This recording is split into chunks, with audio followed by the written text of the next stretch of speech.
just wanted to give a quick tour of my Eastern Tiger Salamander setup. Now the cool thing about this guy is he's actually probably close to 20 years old. I found him in my grandmother's pool skimmer when I was about 7. And of course, not knowing any better, my family decided to keep him. He was then with a family friend for about 10 years. And over the last 2 years, I've gotten him back, which has been really awesome. He's grown a ton. He's huge. This right here is the largest Exoterra water dish, which cost a whopping $30. And as you can see, he pretty much takes up the whole bowl. He's currently begging for food right now. He thinks I'm going to feed him some night crawlers, which has recently been his most favorite food. He also gets some crickets, some wax worms, but as I've said before, these guys are literally bottomless pits, and they will eat anything and everything. As long as there's food, they're going to eat. So right here, I've got some pothos.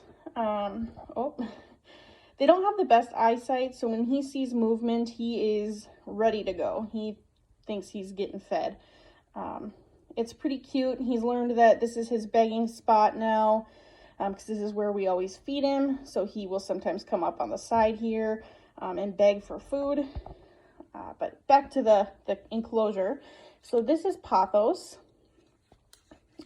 Really easy, hardy plant that can grow very well in damp conditions, which this soil, which is a mix of eco-earth, topsoil, reptisoil,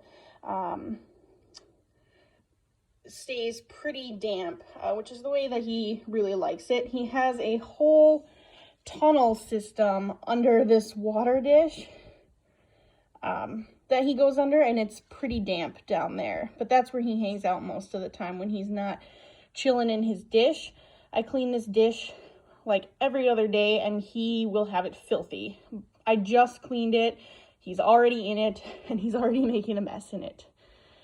So because the soil is so damp, I did include, sorry about the water spots, they look worse on camera, but I did include a drainage layer with some vermiculite on the bottom, and then a layer of mesh screen separator right here. And then the substrate is a nice thick layer because these guys do really enjoy burrowing. This is a 20 long enclosure, by the way. Some people will recommend keeping them in a 10-gallon, but with this guy's size, it just really didn't feel right. He is a little bit overweight, so with the bigger enclosure, we were hoping that he would have to roam around a little bit more and not be just so chunky. He likes to be hand-fed, so unfortunately, that means that he doesn't get a lot of activity. That's why we like to throw some crickets in there sometimes, because then he actually has to utilize the enclosure and chase those around. Here's another one of his tunnels. Stop it, you're not getting fed. Here's another one of his tunnels. It's just a cork bark, and then it's dug out underneath. Oh, he's gonna bite my finger one of these days. Just some driftwood. He can get under there if he wants, or he can climb on top of it. It's just some decoration, more naturalistic. This right here is a big flat rock. It's actually covered up with substrate, but it's a big flat rock, and he's got a nice burrow under there. I should have fed him before this, so maybe he wasn't so aggressive. Some more pothos. But yeah, this is a pretty good enclosure for a tiger salamander. They don't need a whole lot. They don't really need a UVB light. We do dust his crickets when we feed him them with some vitamin powder. But other than that, these guys are very, very easy to care for. They don't need heat. They prefer a more moderate temperature. During the day, they would be hiding under things like this or this in the wild, or a rock, down in the soil where it's damp and cool. So that's just, oh, there he goes into his little cave. It's really quite dug out under there. He has a whole like cavern under there. It's pretty cool. But yeah, as I was saying, so they spend most of their time underground in the wild.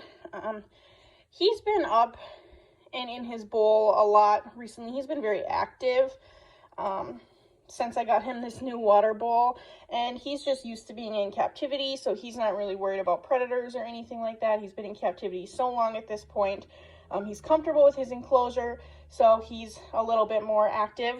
Most of the time, though, these are not an animal that are going to be like very interesting for the normal person to observe. They're going to spend a lot of time hiding. They're not very fast at all. They're not very active. But if you do get to the point where, you know, like Sal, they're pretty tame, they can be very fun. As you can see, he was following my hand around. He was splashing around in his water dish. He's got a lot of personality at this point. So my boyfriend is absolutely in love with him. And it's also pretty cool that they can be so long-lived. 20 years old, still going strong. So it'll be fun to see how many more years we can have him for. Like I said, I've had him since I was a very small kid. I don't recommend taking these guys from the wild at all. I don't know of anyone who's really successfully captive bred these guys though. But just to clarify, in my state, it is actually legal to take up to 4 from the wild per year, just because they are not a threatened species. You just cannot use them for commercial use, which would mean like selling purposes. So I could not, you know, collect 4 salamanders from the wild per year and then go ahead and turn those salamanders around and sell them. So it was legal. I know I'll probably get some flack for taking an animal from the wild, but like I said, I was 7. I didn't really know any better. And at this point, it's been 20 years, so obviously he's not going to go back into the wild. So I'm just trying to give him the best life in captivity that is possible. But yeah, this is my tiger salamander enclosure. Thanks for watching.